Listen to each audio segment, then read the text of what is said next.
Thank you. Janasena అధ్యక్షులు పవన్ కళ్యాణ్ గారి ఆశీస్సులతో మంత్రిగా మీ ముందు నిలబడడం అనేది నాకు గర్వకారణం అనేటువంటి మాటను ముందుగా తెలియజేస్తూ, ఒక వినోదాత్మకమైనటువంటి చిత్రాన్ని ఒక మంచి స్క్రీన్ ప్లే తోటి, మంచి నటనతోటి అద్భుతంగా రూపొందినటువంటి ఒక సినిమాని అఖండ విజయం సాధించి పెట్టినటువంటి 50 మంది మెగా అభిమానులకు, సినిమా అభిమానులకు, ఇక్కడికి విచ్చేసిన అందరికీ కూడా నమస్సుమాంజలి తెలియజేస్తా ఉన్నాను. కొరియన్ కనకరాజు సినిమా నేను ప్రత్యక్షంగా చూశాను. నిన్న నాగబాబు గారు మీరు రేపు వైజాగ్ రావాల్సి ఉంటుందని చెప్పినప్పుడు నిన్ననే ఈ సినిమాని ప్రత్యేకంగా చూశాను. నిజానికి వరుణ్ తేజ్ గారిలో ఉన్నటువంటి నిజమైన నటుడు అంటే, ఇంతకుముందు సినిమాలు కూడా ఒకటి రెండు నేను చూశాను, కానీ డిఫరెంట్ జోనర్స్లో చేసినప్పుడు ఆ పర్టిక్యులర్ పాత్రకి సంబంధించినంత వరకు మాత్రమే ఆయన అద్భుతంగా పోషించడం మనం చూసాం. ఈ సినిమాలో చూస్తే ఒక పక్కన వినోదం, మరో పక్కన గ్యాంగ్స్టర్ రోల్, రెండిటి మధ్య ఉన్నటువంటి వ్యత్యాసాన్ని అత్యద్భుతంగా సెల్యులాయిడ్ మీద చూపించగలిగినటువంటి ఘనత, ఆ అభిరుచి, పరిణితి ఇవాళ వరుణ్ తేజ్ గారిలో మనం చూడగలుగుతున్నాం అనేటువంటి మాటని నేను మనవి చేస్తున్నాను.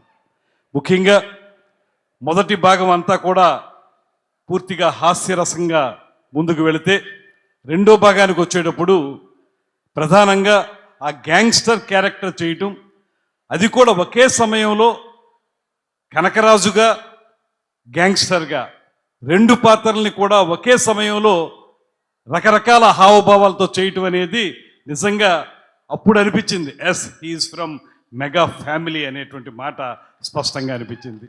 ఆ మెగా కుటుంబంలో ఉన్నటువంటి ఆ ప్రత్యేకతని ఇవాళ ఆయన చేసినటువంటి నటనను చూసినప్పుడు అది ఒక హోలిస్టిక్ క్యారెక్టర్ని బాగా చేశారనేటువంటి మాట కూడా ఈ సందర్భంగా నాకు ప్రత్యేకంగా కనిపించింది.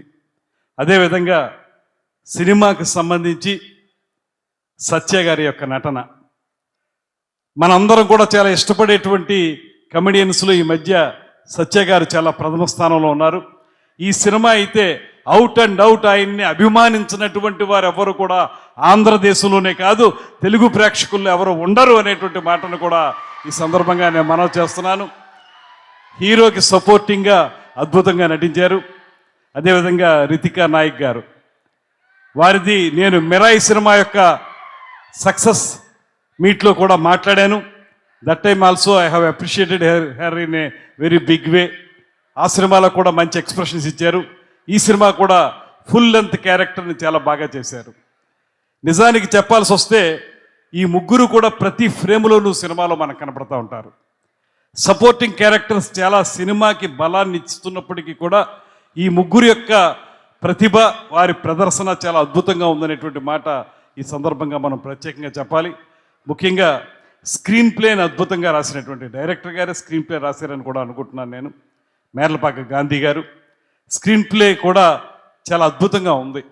ఎక్కడా కూడా సినిమాలో మనకి లేద్దాం, బయటికి వెళదాం లేకపోతే అనేటువంటి పరిస్థితి లేకుండా ఏదైతే ఆ సటిల్ స్క్రీన్ ప్లే ఏదైతే ఉంటుందో, లేకపోతే దాన్ని టెంపోతో మెయింటైన్ చేసే స్క్రీన్ ప్లే ఉంటుందో అది ఉంది. సాధారణంగా ఇక్కడి నుంచి మళ్ళీ కొరియా వెళ్ళేటప్పటికి కొరియాలో ఉండే సన్నివేశాలు అవన్నీ కూడా మనకు కొంచెం పూర్తిగా చూడగలవా లేదా అనేటువంటి పరిస్థితుల్లో కూడా ఆసక్తిని ఎక్కడా కూడా తగ్గించకుండా సినిమాను అద్భుతంగా రూపొందించినందుకు డైరెక్టర్ గారికి ప్రత్యేకంగా అభినందనలు తెలియజేస్తున్నాను. అదేవిధంగా నిర్మాత గారు, ఆయనతోటి సినిమా రిలీజ్కు ముందే నేను మాట్లాడడం జరిగింది. కారణం ఏంటంటే ఇవాళ మనకున్నటువంటి సెన్సార్ బోర్డు ఉన్నటువంటి కొన్ని రకాల ఆంక్షల వల్ల కొంచెం ఇబ్బంది కలిగితే ఆ సమయంలో ఒక ఫోన్ కాల్ మాత్రమే నేను సెన్సార్ బోర్డు వారికి చేయడం జరిగింది. చేయటం వల్ల ఇబ్బంది లేకుండానే అవన్నీ కూడా జరిగినాయి. కానీ అల్టిమేట్గా చూస్తే ఇవాళ నేను సినిమా రిజల్ట్ చూస్తే ఈ సినిమా వరుణ్ తేజ్ గారి కెరీర్లో ఒక బెస్ట్ ఫిల్మ్గా నిలబడుతుంది. దాంతోపాటు ప్రేక్షకాదరణ, ఇంతకుముందు ఆయనకి ఒక మంచి సందేశాత్మక చిత్రాల్లో నటించినందుకు మంచి పేరు చూడొచ్చు, కానీ సినిమా ప్రజాదరణ కూడా పొందినటువంటి ఒక మంచి సినిమాగా ఇది నిలబడింది అనేటువంటి మాటను కూడా ఈ సందర్భంగా నేను మనవి చేస్తున్నాను. ముఖ్యంగా ప్రేక్షకులు ఎవరైతే ఉన్నారో మీ అందరికీ ఇలాంటి మంచి సినిమాని ఆదరించినందుకు మీ అందరికీ కూడా ప్రత్యేకమైనటువంటి అభినందనలు. ముఖ్యంగా నేను ఇక్కడ ఉన్నటువంటి మా మిత్రులు సహచర శాసనసభ్యులు మా అందరికీ కూడా రోజు నిత్యం విమర్శలు ప్రతి విమర్శలతోటి కొంచెం హీట్గా ఉండే మాకు ఈ సినిమా చూస్తే మనసు చాలా దూది పింజలాగా తేలిపోయింది అనేటువంటి మాటను కూడా ఈ సందర్భంగా నేను మనవి చేస్తున్నాను. చాలా హ్యాపీగా ఫీల్ అయ్యాం, ఆనందంగా ఫీల్ అయ్యాం. 2 గంటల 45 నిమిషాలు ఈ సినిమా నిడివి. ఈ 2 గంటల 45 నిమిషాలు నిడివి కూడా సినిమా ఎక్కడా కూడా ఇబ్బంది లేకుండా తీసినందుకు దర్శక నిర్మాతలకి మొత్తానికి కూడా ప్రత్యేకమైన అభినందనలు తెలియజేస్తూ వరుణ్ తేజ్ గారి కెరీర్లో ఇది ఒక అద్భుతమైన సినిమా అవుతుంది. అదేవిధంగా సత్య ఇంకా దూసుకు వెళ్ళటమే తప్పితే వెనక్కి చూసే పని లేదనేటువంటి మాటను కూడా ఈ సందర్భంగా నేను తప్పనిసరిగా అభినందనలు తెలియజేస్తూ ఒక మంచి వినోదాత్మకమైన చిత్రాన్ని, అదేవిధంగా హీరో యొక్క క్యారెక్టర్ని ఎలివేట్ చేసేటువంటి పాత్ర కూడా 2 రకాల విభిన్నమైనటువంటి ప్రదర్శన చేసేటువంటి అవకాశంతో అద్భుతంగా నటించినటువంటి వరుణ్ తేజ గారికి కూడా మరొకమారు అభినందనలు తెలియజేస్తూ, నాగబాబు గారు మాకు సహచరులు శాసన మండలిలో, ఆయనతో కలిసి పనిచేస్తూ ఉంటాం. అదేవిధంగా సరే ఇందాక నేను చెప్పిన విధంగానే పవన్ కళ్యాణ్ గారి నాయకత్వంలో మేము ముందుకు వెళుతున్నాం. అందరం కూడా కలిసికట్టుగా ఈ రాష్ట్రాన్ని ముందుకు తీసుకువెళ్ళాలని. దాంతోపాటు మంత్రిగా నేను చెప్పాల్సిన మాట ఒకటి ఉంది. ఈ రాష్ట్రంలో కూడా తెలుగు చలనచిత్ర పరిశ్రమని వేళ్ళూనుకునేలా చేయాల్సినటువంటి బాధ్యత మా మీద ఉంది. తప్పనిసరిగా ఇప్పటికే ఇంతకుముందే వరుణ్ తేజ్ గారు నాతో చెప్పారు, మొత్తం అనంతపురంలోనే ఈ సినిమా యొక్క షూటింగ్ చేసామనేటువంటి మాట. చాలా సంతోషం అనిపించింది. ఇవాళ ఆంధ్రదేశంలో సినిమాలు షూటింగ్లు ఎక్కువ జరుగుతూ ఉన్నాయి, లొకేషన్స్ బాగుంటాయి, వేరే ప్రాంతాల కంటే కూడా ఎక్కువగా మన దగ్గరే జరుగుతున్నాయి. దాంతోపాటు ఇంకొక మంచి విషయం నాకు ఆయన అనంతపురం అని చెప్పినప్పుడు, అనంతపురం యొక్క యాక్సెంట్ ఏదైతే ఉంటుందో ఆ రాయలసీమ యాక్సెంట్ ఎక్కడా కూడా ఏ క్యారెక్టర్ కూడా దాన్ని డీవియేట్ అవ్వకుండా చివరి వరకు కూడా టెంపో మెయింటైన్ చేశారు. ఎస్పెషల్లీ హీరో నేను చూశాను, ఎక్కడైనా సరే ఆర్డినరీ ఆయనకు సహజంగా ఉండేటువంటి వెస్ట్ గోదావరి యాక్సెంటు హైదరాబాద్ యాక్సెంటు వచ్చేస్తుందేమోని ఎక్కడా లేకుండా కూడా చివరి వరకు కూడా యాక్టర్లు అందరూ కూడా ఆ యాక్సెంట్ని ఆ డైలెక్ట్ని మెయింటైన్ చేశారు.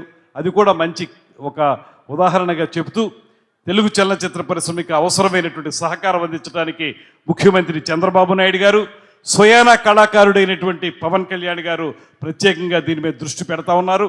మిమ్మల్ని అందరినీ నిర్మాతల్ని వారిని కూడా నేను కోరేది ఒకటే, షూటింగ్లు ఇక్కడ బాగానే చేస్తున్నారు కానీ మౌలిక సదుపాయాల కల్పన, స్టూడియోలు కానీ రికార్డింగ్ థియేటర్లు కానీ రికార్డింగ్ థియేటర్లు కానీ ఇవి ఎక్కడా కూడా మన రాష్ట్రంలో మీరు నిర్మించడం లేదు. మీకు అవకాశాలు ఇస్తాం, మీరు రండి, మీరు పెట్టుబడి పెడతామంటే అవసరమైన మేరకు మీకు ల్యాండ్ పాలసీలు ఇవ్వడానికి కూడా మేము సిద్ధంగా ఉన్నాం అనేటువంటి మాటని ఈ ప్రభుత్వం తరపున తెలియజేస్తూ, ఆంధ్రప్రదేశ్లో కూడా తెలుగు చలనచిత్ర పరిశ్రమ స్థిరంగా నిలబడాలంటే మనకు మౌలిక సదుపాయాలు కావాలి, అందులో అందరం కలిసి కృషి చేద్దాం అనేటువంటి మాటని మరొకసారి మీ అందరికీ మనవి చేసుకుంటూ సెలవు తీసుకుంటున్నాను. నమస్కారం. జై హింద్.